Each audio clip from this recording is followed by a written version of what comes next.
even if you have already know the program and know silversmithing and know all of this, it's such a refresher sometimes in life to go back in and get your foundation again and on a whole new start. I am so different now from who I was way back when, and my jewelry is so different now.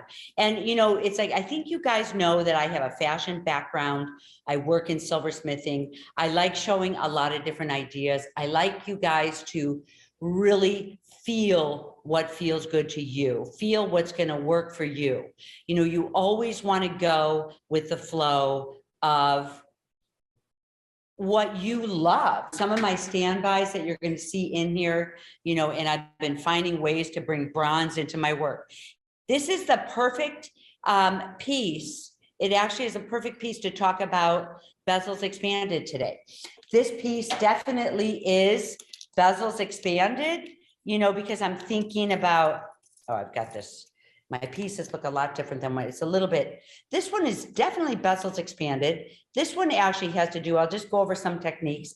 These on here have to do with the last chapter, using scraps. This is a hollow form. This is alchemy of soldering, or Bezels Expanded. You know, making these joins here and things like that are just part of the links chapter. To me, it's like this, how I work the back of my pieces. This is Bezels Expanded, you know, where, and some of the wire, when we get into wire. This whole piece here, this is actually a choker that I did, and I really love it because it's a whole exploration on Bezels Expanded and in all different ways imaginable, and using your own objects. You know, I'm always encouraging, you know, I'm showing traditional bezels, but it's like, you know, the bezel work does not have to be traditional bezels. You know, you could do any type of bezel settings that you want to. You could do any type of stones that you want to. A lot of these fossils these are all from Morocco, from the trip to Morocco. So that was really, you know, it's just kind of fun. It's like, you know, just exploring. When we get into the wires chapter, it's all about exploring. How can you express yourself different than anyone else by just using, you know, a little piece of wire differently? You know, this one, these two pieces right here with a little expression on there has a lot to say for itself. You know, this actually is a hollow form with a little gem on top, you know, so it really is just expressing yourself a little bit more every time you can. So it's like thinking of any different ways you can do things. This is kind of cool. This was a found object. I found these metal like fringes and I made them into tassels. I'm so excited about these. Okay, lately I have been working in my studio, but you know, in my studio using my tank. I have a trip coming. I actually am doing like a 2-month sabbatical in Mexico, and I'm so excited to be there as a nomad, using my tools, using my pieces, using my butane. So the way that I want to start with something very, very simple at the very beginning. If you guys are opening up a brand new can of gas, you know, you really just want to put it on like this. And this is step one, the very, very easiest. You want the kind with the nodule right here. There's a little tick taken out, and here's what this looks like here. And we're just going to go ahead and put it on here and slip it around. So if you are starting with a brand new can of gas, you want to make sure to bleed this off for a little bit, because when you start tipping it, and I'll show you. So you want to bleed it off like for a couple minutes, just keep your gas on, because sometimes when you tip it, see that? It's like you don't have control of your flame. This flame is really good for tipping, but you just want to bleed it off for a little bit. So I'm going to bleed that off over here. And then while I talk to you guys, so when you notice, these are like the $20, $25 torch heads. So every single one is a little bit different. You guys are going to know which ones, you know, I have a few of them that I work with. I have a few of them up here, and I usually will get one that I really like and stick with it. When the gas gets smaller, like I think I have about this much left in here, your flame gets smaller. So you don't have that much coming out. So when you're, you know, that's why it's like with this type of gas can, if you are looking for a hotter flame, you're going to want to pick a bigger, fuller container of gas if you're working with larger pieces. I spent 3 years using only my butane torch, and it was such a nice challenge. I love the challenge. It's like, I know that you can build anything with the butane, because I spent 3 years not using anything but the butane torch, and I built bezels like this. You know, some of the ways that I built bezels so large is by cutting out the back and getting at the stone. This is one of Gary's stones. You can see he was cutting it. But, you know, maybe I need to gold leaf the back of this. We'll see before I let this one out the door. Because when you cut out the back, it makes things much, much easier to solder with when you're using those techniques. Now, also, when I am working on a big piece like that, I'm gonna use a really heavy duty screen. This one is the really heavy duty one. Usually though, I try to stay with as small as possible when I'm soldering. So if this works with my piece here, soldering a big piece like this, I will, and today is more the technical day, guys. This will get to be fun as we go too. So, you know, this one will work. I can fit my whole piece on this small little screen. I want to keep my screen small because, you know, so you can work on a lot with this, but I want to keep my screen small because screens, anything metal is a heat sink. So anything metal is a heat sink. When I'm working with small pieces, I'm just going to use my little screen. This one is a good one, even though it looks funny. I was like, maybe I shouldn't show these guys, but this one is pretty useful. You know, this screen, you could have holes in your screen as long as it's flat. I love working with these screens. So you're going to be in good shape with either one.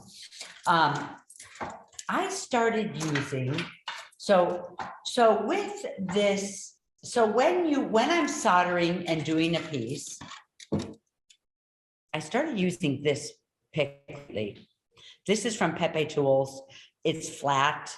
And the only reason why is that it's not fussy. It doesn't heat up. You know, it doesn't get hotter past the tip. And I really like that it's simple. It's light on my hands rather than these bulkier round ones. So when I'm working on here, these actually have a lot of movement to them. I would prefer less movement. You know, sometimes I'll put something in here to slow it down or angle it next to something so there isn't a lot of movement. You know, I'll set something up next to it like an anvil. If I'm not looking for movement, I can set it up this way so I don't have movement. You know, it really does have a lot of movement to it. But so when I am working with soldering, you want to have your piece on the screen, and I want to have it as close to the edge as possible. Oh, I am already getting dirty fingernails. We'll try this one. Okay. So you want to keep your piece as close to the screen as possible. And then I go under and I heat. You know, it's really important to heat the whole board. Get the whole soldering board as hot as you possibly can. And, you know, when I first come in the morning it takes me more time to solder a piece because I've got to get this underboard completely heated. Then I have to work on getting my screen heated before my piece could even be affected. So this is all about layers of your, you know, layers of heating your elements, because your gas is not that hot of a gas. The butane is the coolest of gases. If you push down too hard or poke at your piece, when your piece is hot, you have to be so gentle with it. Gentle, gentle, gentle. So here is my setup. And like I said, I worked off of a cookie sheet for 3 years, really. You know, and when people came into the studio, they worked, you know, this is how we worked. So it's really, you know, a matter of my hammer can go to the side, my anvil can go to the side, my jeweler saw can go to the side. And this is the basics of what you'll need. So you need the paintbrush. You want to make sure it's natural fibers. and it's your soldering pick. These work hand in hand. These are some of the, most important ones that I have by my station all day. The 2 screens. We don't need this one. I work out of these little containers like this. I do all day long. I can close them up. I can carry them around with me. They're so mobile. These are glass. Plastic is even better, especially if you're mobile. So, I just use a little bit of my flux at a time. When I have it out here in the sun, it turns a different color, but don't worry, it's still strong enough. And then I have a medium, hard, and an easy, and that's all I need. So it's pretty cool. I have a ruler, started with these rulers. I like these cut my metal so nicely. Oh my gosh. Brushes, this brush and this little blue brush right here, the scratch pen, that really get in here and just clean up your pieces beautifully. And for me, it's like, these are the pliers that I love. I talked about, there's a film in here. So I love these. These are, oh my gosh, my brain. I was in right brain working all day today. Allen Revere pliers. And I love these because they're smaller. I feel like they fit my hand better. I feel like a lot of these pliers, a lot of the tools, a lot of the silversmithing days were built for the guys. You know what I mean? So look at how many women there are in the business. I'm going to actually show you guys setting this gemstone. So I do have my metal here. And what I'm going to do is I'm going to go in and I'm going to just get this bent around. I usually try not to have the whole roll on here. This is a lot. And I'll use my round pliers just to get this up and going. The next time we're in, you guys, I'll have a better set. I haven't stood this way before, but I knew I wanted to show you guys some examples. So next time, maybe I'll sit at the table and I'll have my cookie tray over there for you guys. So don't worry if this is hard to hear me or if you can't see that well. So what I want to show you is this gemstone that has, the rose cut gem to it. So you can see that if you try to set it upright this way, it's going to be difficult to get your wire and your bezel put around here. So I'm going to lay this flat. This piece is going to be a little bit short if I put this a normal way, because you can see this is going to come up over where my stone is.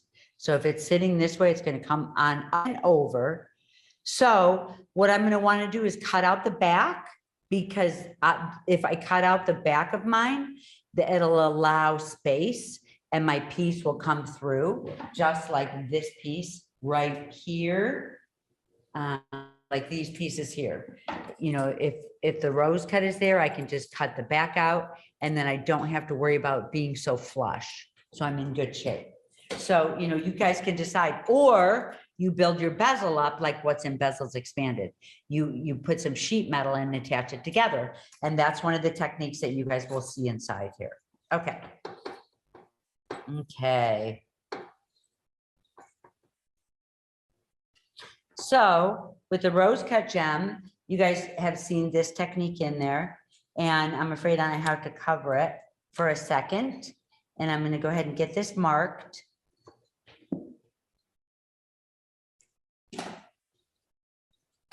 Use my scissors for this piece, just cut it off. I usually cut this a little bit bigger because I can always make this, I can always shorten it without any problems. Okay. There. This actually looks really, really good. I might have to file down the sides just a tad, but it's a really nice fit. Doesn't have to be perfect at this point, the circular area. And I'm just going to hit it a little bit with a file.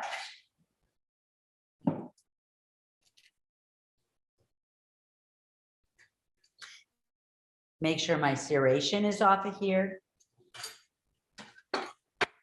And I really want to match up my sides as best as I possibly can.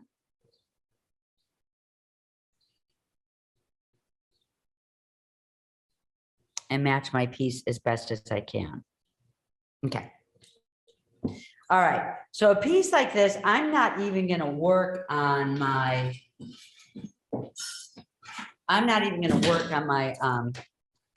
screen. I don't need a screen for this one. I'll find a way to push it aside. I can put my stone to the side. I always use my hard, although it was such a challenge. I think my original group, I was telling them that I actually worked, it was this really good study that I did where I did everything with medium solder, and you really learn your soldering well. With this technique, you're going to learn your soldering so well. I make sure I have a black marker on here because that doesn't get dirty and I can find exactly to solder at. This is a place, if I don't want my board to move around, which I really don't, I'm just going to put up a little bit of an obstacle here so it doesn't keep rotating around. And here's my brush, better brush. Get in here and I just lay a couple pieces of hard down right here. Make sure they're nice and full of flux. Make sure my piece is full of flux. Okay.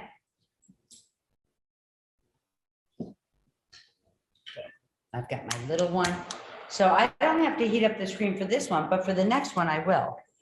Okay, I'm going to go down because usually I'm used to mine up a little bit. I'm just getting the tip of this hot. And I use pick soldering all the time lately, it seems like. So I'm getting the tip of it hot. I'm going to lay this right up against here.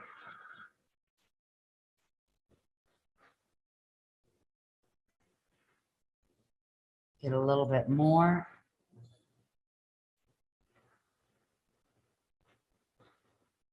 And if I am having trouble, another thing I could do is I can just lay a piece right at the bottom. There we go. Wherever your heat goes is where your solder is going to flow. So even if your solder hits in the wrong place, if you swing it around, it'll move to the right place, exactly where you need it to go. Okay. Inspection time.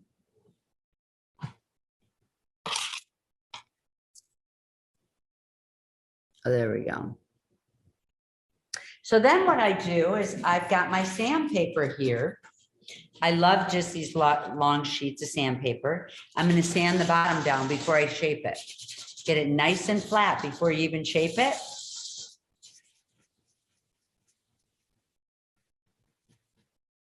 Okay. Sometimes what I'll do is I'll get like a ring mandrel that I have right here. Mine, I do know that this gem is a beautiful circle, so I'm just going to stick it on here. It's going to save me a lot of time. But if I can't, I just manipulate it around with my tools, with my piece. Okay, so I'm going to lay this flat. And of course, I have an area that is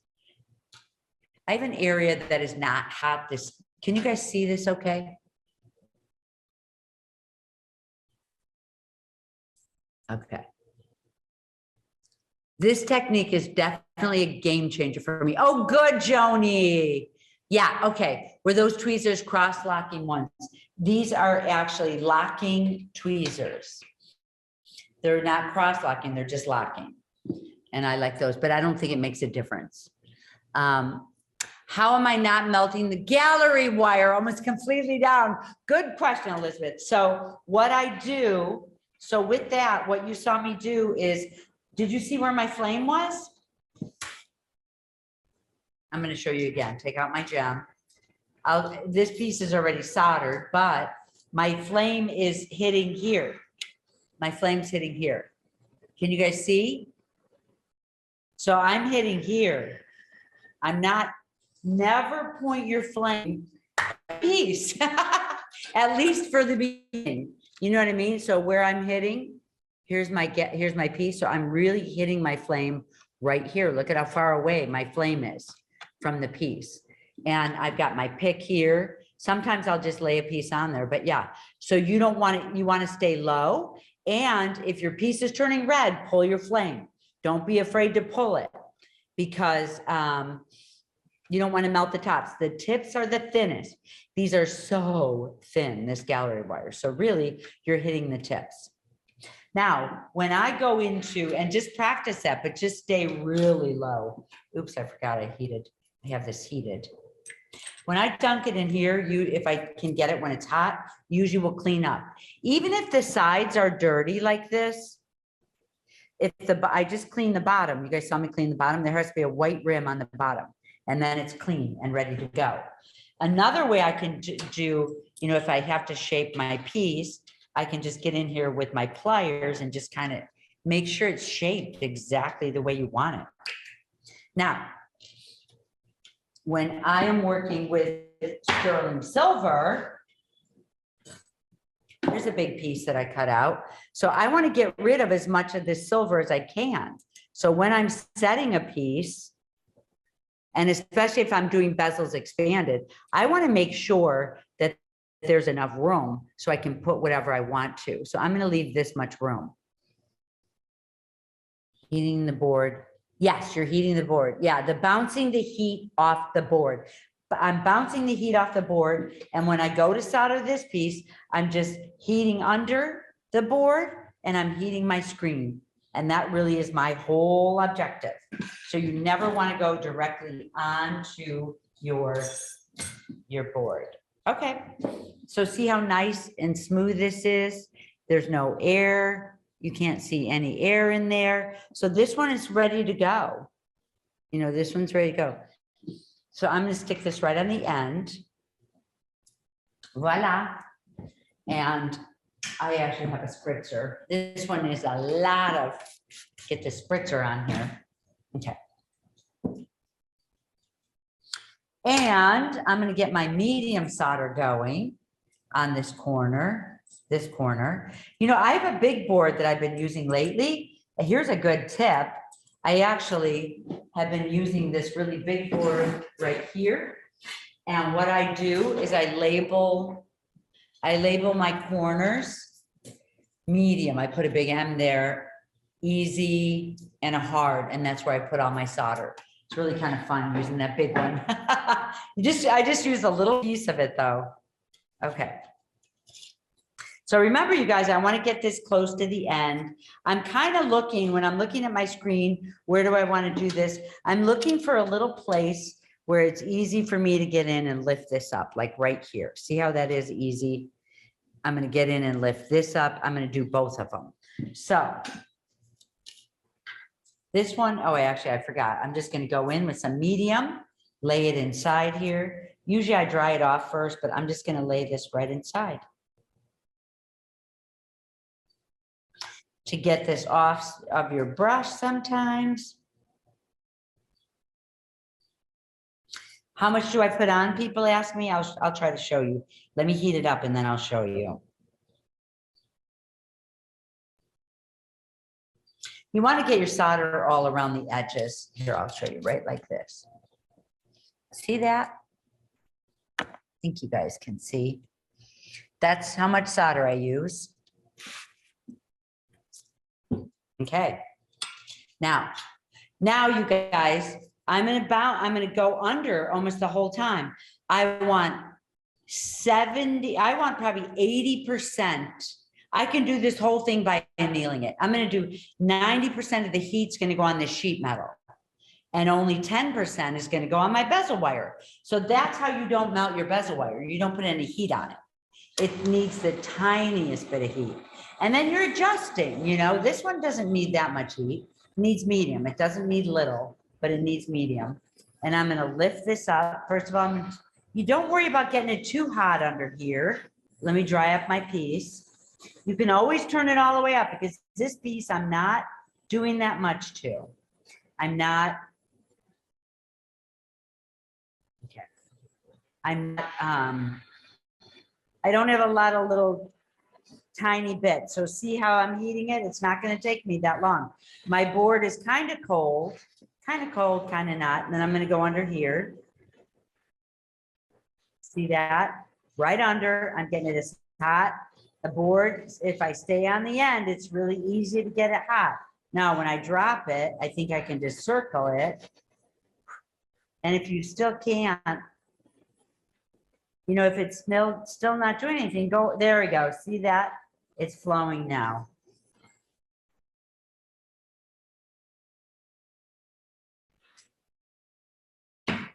So you can see, I put the tiniest, I just went here, the tiniest, you know, it was just so tiny, the space that I spent on the filigree. So that's how not to melt your filigree. You just, you know, you just really don't. You just don't put any heat on there. 95% of the heat was here. And then when I went around with my flame, I stayed far back. Like I stayed at this angle and I stayed far back. Okay. So that's kind of what you're doing with this. Then the next steps, you know, is going and going. So with this,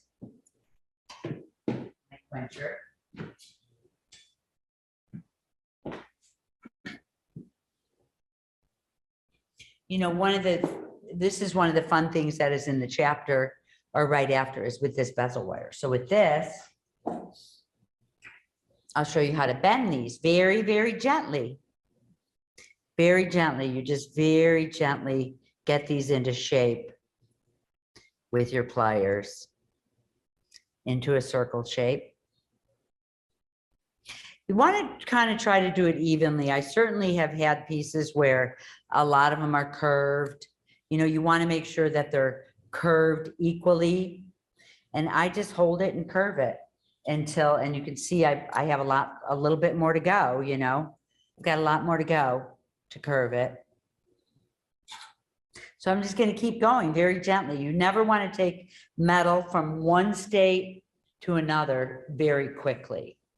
So this should do it. See, I'm getting it, but I didn't start off that way.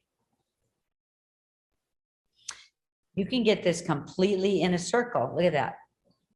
Without damaging it. So I just have to make sure I can fit it onto here. Oh, it is actually too much of a circle for this piece, I think. So then I'll have to bend it back a little bit. There. So what this does is this reinforces your fragile filigree wire so you can put it onto a piece like this. You know, and then for me, I usually don't go all the way around, but you could. Usually it's dead soft when you get it, so you don't need to anneal. Okay, thank you, Christina. You're gonna ask the same, not gallery. Yeah, it is, and it is, you can get this in sterling silver or you can get this in fine silver. Fine silver is so much easier to bend. So if I'm gonna do something like this, I love the fine silver. Now, remember, if I cut out this inside part, if I don't want to cut it out, I can set my gem with the point upward. If I do want to set it this way, I'm going to have to cut out the back because you can see how that's not going to fit in there nicely. When I do go to set my stone though, let me show you this trick. I use a sterling silver, copper coated. So this is copper coated, and, or you can use a bronze in here and you're just going to curl it. This gives you a nice little lift.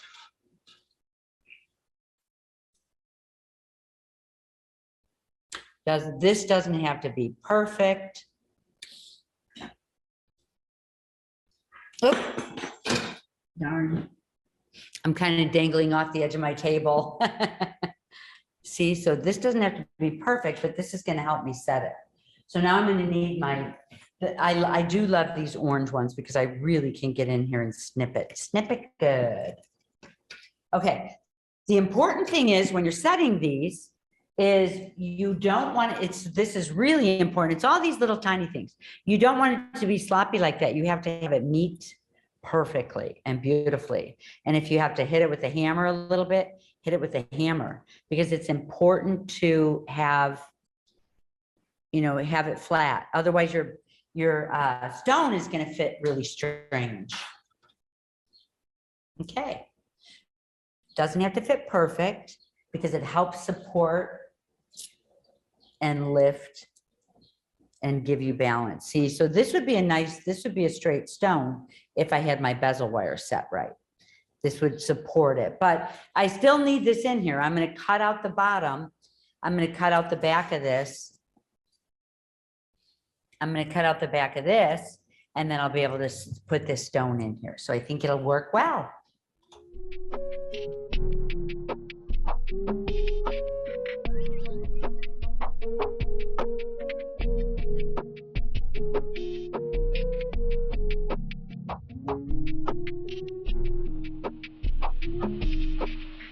And this is all about the ease and nomadic jewelry setup. So if you're a nomadic, if you have a small studio, this is such a beautiful book for starting beginning solder and just getting into really interesting tips. It's on Amazon. It's for like $29 or exactly. You can get on there and check it out. But this is called Intentional Metalsmithing by Susan Lenart, and I think you'll love it as much as me. It has so much beautiful work and tips in here for building jewelry in small studios, big studios, and just building jewelry in general. Enjoy.